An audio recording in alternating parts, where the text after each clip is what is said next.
Pictish is the extinct language, or dialect, spoken by the Picts, the people of northern and central Scotland in the early Middle Ages. There is virtually no direct attestation of Pictish, short of a limited number of geographical and personal names found on monuments and the contemporary records in the area controlled by the Kingdom of the Picts. Such evidence, however, points to the language being closely related to the Brittonic language spoken prior to Anglo-Saxon settlement in what is now southern Scotland, England and Wales. A minority view held by a few scholars claims that Pictish was at least partially non-Indo-European, of that a non-Indo-European and Brittonic language coexisted. Pictish was replaced by Gaelic in the latter centuries of the Pictish period. During the reign of Constantine Mac-Aidy, outsiders began to refer to the region as the Kingdom of Alba rather than the Kingdom of the Picts. However, though the Pictish language did not disappear suddenly, a process of Gaelicization was clearly underway during the reigns of Constantine and his successors. By a certain point, probably during the 11th century, all the inhabitants of Alba had become fully Gaelicized Scots, and Pictish identity was forgotten.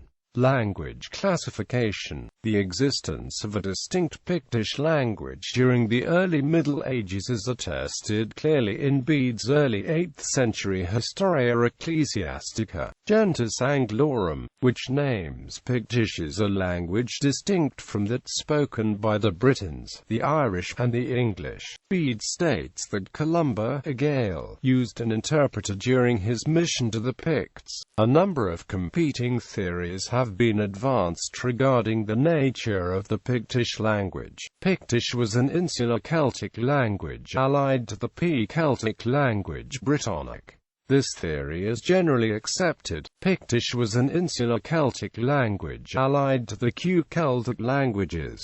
This theory, while favored by some in the 19th century, is now rejected. Pictish was a Germanic language allied to Old English, the predecessor to the Scots language. This theory, advanced in the 18th century, has long been rejected.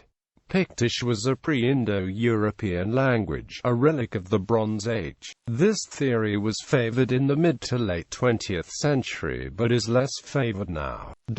Most scholars agree that Pictish was a branch of the Brittonic language, while a few scholars merely accept that it was related to the Brittonic language. Pictish came under increasing pressure and influence from Old Irish spoken in Dalriata from the 5th century until its eventual replacement. Pictish is thought to have influenced the development of modern Scottish Gaelic. This is perhaps most obvious in the contribution of loanwords. But more importantly, it is thought that Pictish influenced the syntax of Scottish Gaelic, which bears greater similarity to Brittonic languages than does Irish. Position within Celtic. The evidence of place names and personal names demonstrates that an insular Celtic language related to the more southerly Brittonic languages was formerly spoken in the Pictish area. The view of Pictish as a Celtic language was first proposed in 1582 by George Buchanan, who aligned the language with Gaulish. A compatible view was advanced by antiquarian George Chalmers in the early 19th century. Chalmers considered that Pictish and Brittonic were one and the same, basing his argument on P-Celtic orthography in the Pictish king lists and in place names predominant in historically Pictish areas. Celtic scholar Whitley Stokes, in a philological study of the Irish annals, concluded that Pictish was closely related to Welsh. This conclusion was supported by philologist Alexander MacBain's analysis of the place and tribe names in Ptolemy's 2nd century Geographia. Toponymist William Watson's exhaustive review of Scottish place names demonstrated convincingly the existence of a dominant P-Celtic language in historically Pictish areas, concluding that the Pictish language was a northern extension of British and that Gaelic was a later introduction from Ireland. William Forbes Skene argued in 1837 that Pictish was a Goidelic language, the ancestor of modern Scottish Gaelic. He suggested that Columba's use of an interpreter reflected his preaching to the Picts in Latin, rather than any difference between the Irish and Pictish languages.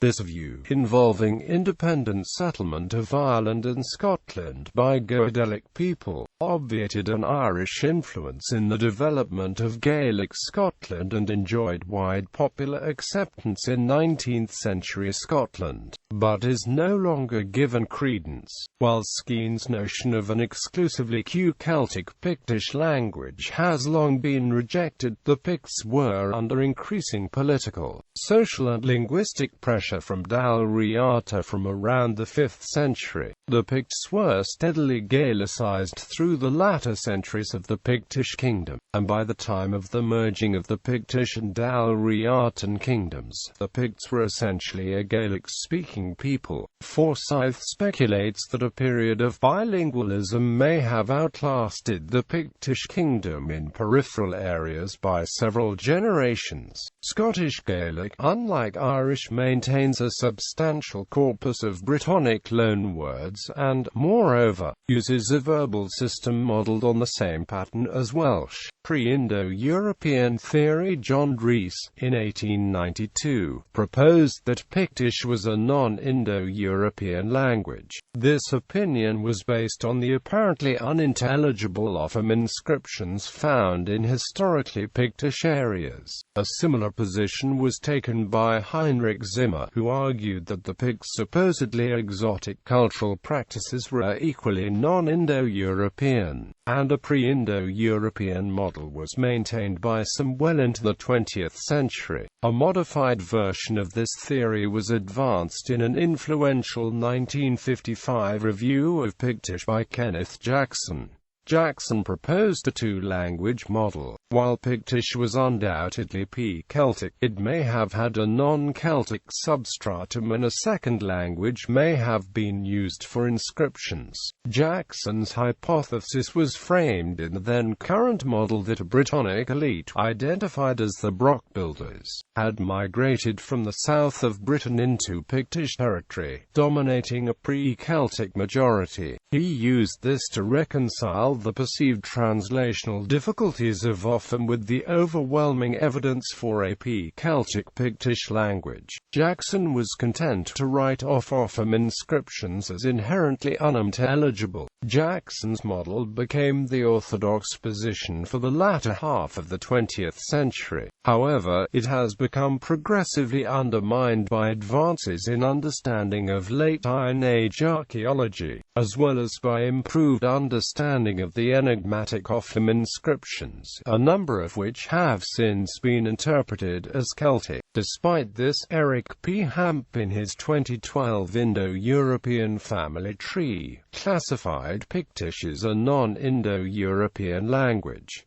Discredited theories. Traditional accounts claim that the Picts had migrated to Scotland from Scythia, a region that encompassed Eastern Europe and Central Asia. Buchanan, looking for a Scythian P-Celtic candidate for the ancestral Pict, settled on the Gaulish-speaking Kotini, a tribe from the region that is now Slovakia. This was later misunderstood by Robert Sibbald in 1710, who equated Gothuni with the Germanic-speaking Goths. John Pinkerton expanded on this in 1789, claiming that Pictish was the predecessor to modern Scots. Pinkerton's arguments were often rambling, bizarre and clearly motivated by his belief that Celts were an inferior people. The theory of a Germanic Pictish language is no longer considered credible.